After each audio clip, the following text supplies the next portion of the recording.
Hello and good morning. Welcome to my channel. My name is Kyle and I hope you guys are having a great day today.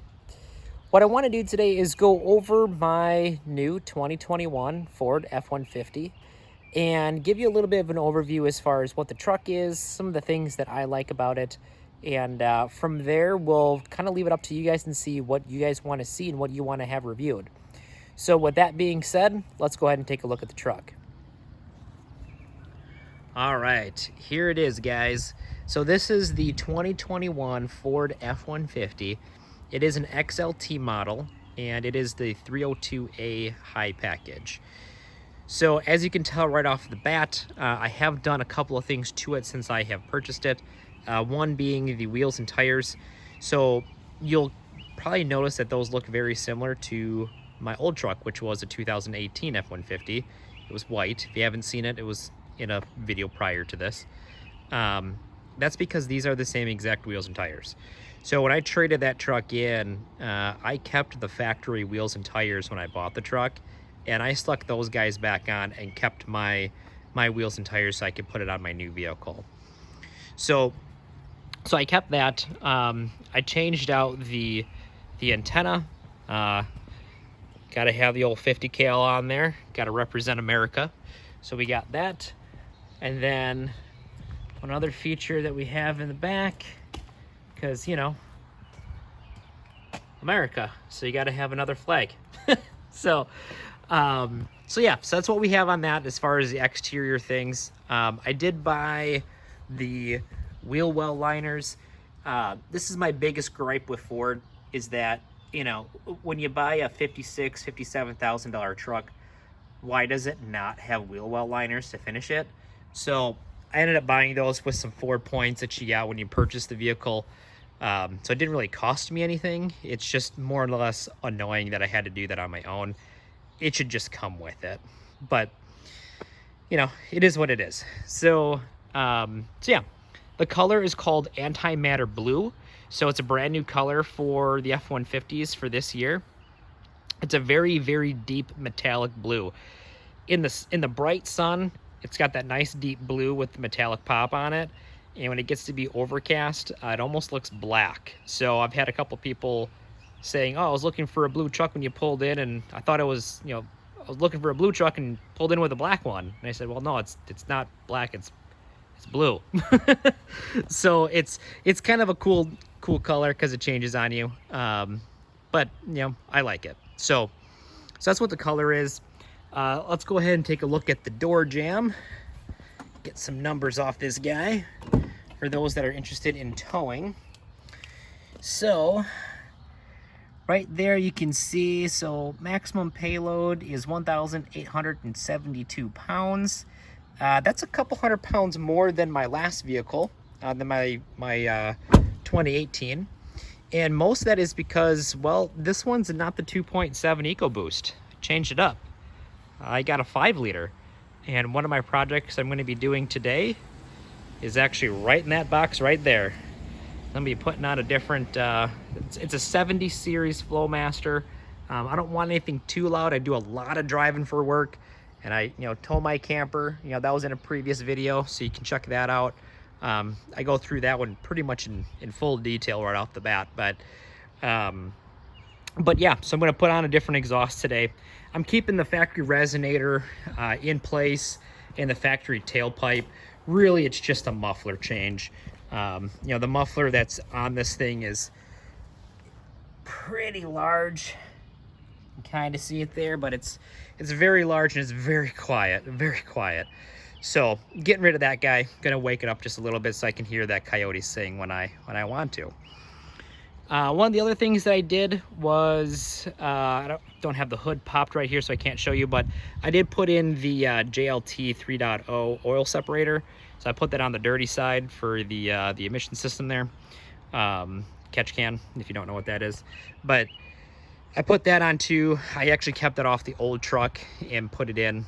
So it's a direct fit. So if you're wondering, you know, if you can swap out the catch can from one truck to the other, at least with, you know, the newer F-150s, you definitely can. So it works. One of the other new features with the 2021 trucks is that you now get push button start. See if I can get this camera to focus a little bit better. So that's what the key fob looks like. It's the same key fob as what you would have for like a Lariat King Ranch Platinum.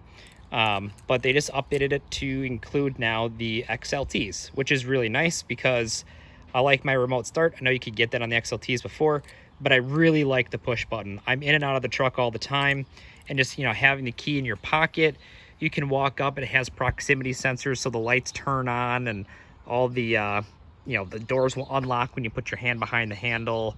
It works out pretty nice. So that's kind of the main difference between the old ones and the new ones, as far as, you know, the key fob and some of the exterior. Obviously it looks different, but you know, it's similar but different at the same time. The interior is pretty remarkable. I end up getting the 4-door, so the Super Cab, I'm sorry, Super Crew, instead of the Super Cab. That's what I had before. So a lot more space in the back here for, you know, hauling my work backpack around. I got hard hat and stuff like that for work in there. So I have more space in the back here. And then, oh, didn't close the door hard enough. And then inside here, obviously with the 302A high package, you do get that 12-inch screen. It does have automatic dual zone climate control, power pedals, power seats, you know, auto dimming mirror, you know, pretty standard stuff just in general. This one does have adaptive cruise control, the lane keep assist and lane centering. So it's that Ford Copilot 360. It's all part of the camera system, which this all has. So a couple of cool new features. It does have another glove box kind of up here on the top and in the bottom. And you know, you can keep different sunglasses and things like that in there too. So, but here is the sticker. Let's see if I can look at this and focus it in time here. There we go. So as you can tell here, yeah, the MSRP was $54,600.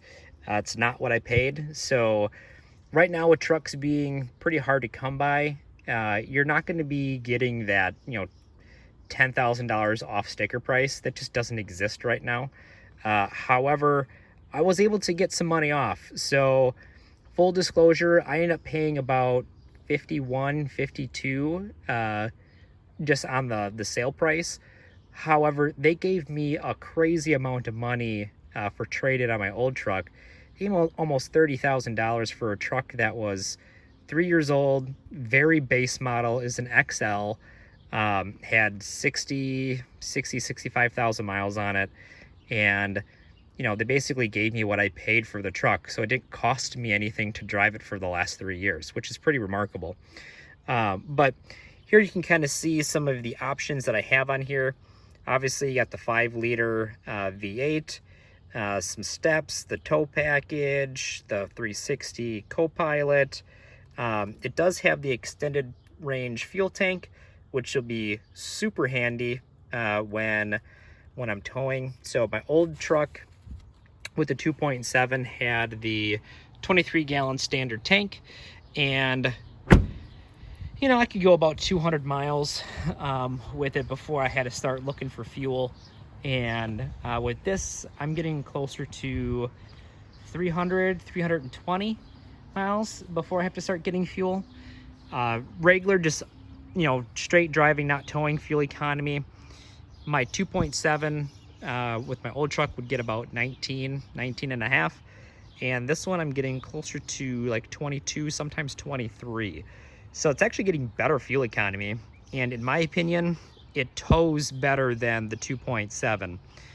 I know that the 2.7 has peak torque about 1,000 RPM sooner than what the 5-liter does, but you also have that little bit of turbo lag when you're first starting off. So it doesn't really start building boost until you're about, what, 1,500, 1,600 RPM, which is low, but you still got to start out, right? And with this 5-liter, the second you hit that throttle, it's going. So in my opinion, it tows a hell of a lot better.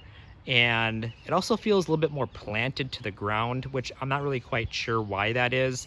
I don't know if the suspension is just tweaked just ever so slightly from the 13 generation to the 14 generation, but it does seem to tow better.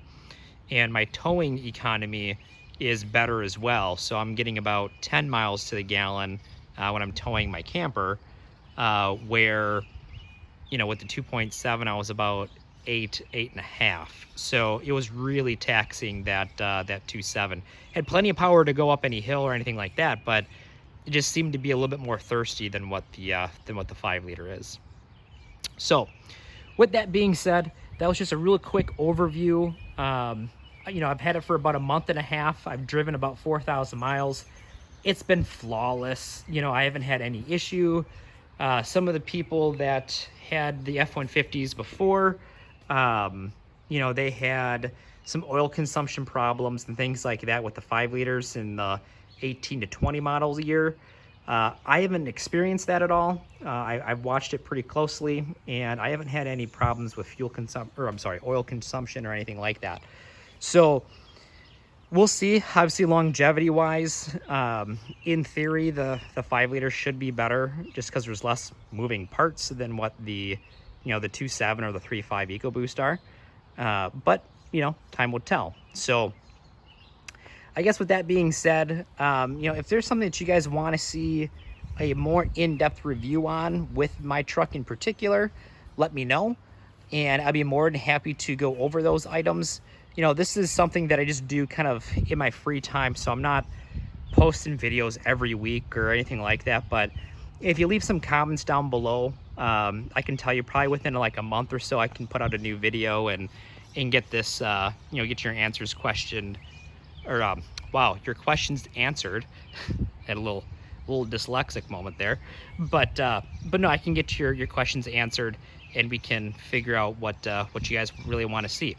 So with that being said, leave a comment below, give the video a like, and if you haven't subscribed, please do. Like I said, I don't put out videos all the time, but it's just something I like doing in the free time, and you know what, everyone says please subscribe, so please subscribe. It's kind of a shameless plug, but yeah, if you guys have any questions, let me know. Otherwise, we'll catch you in the next video. Thanks for watching. Have a great day, guys. Take care.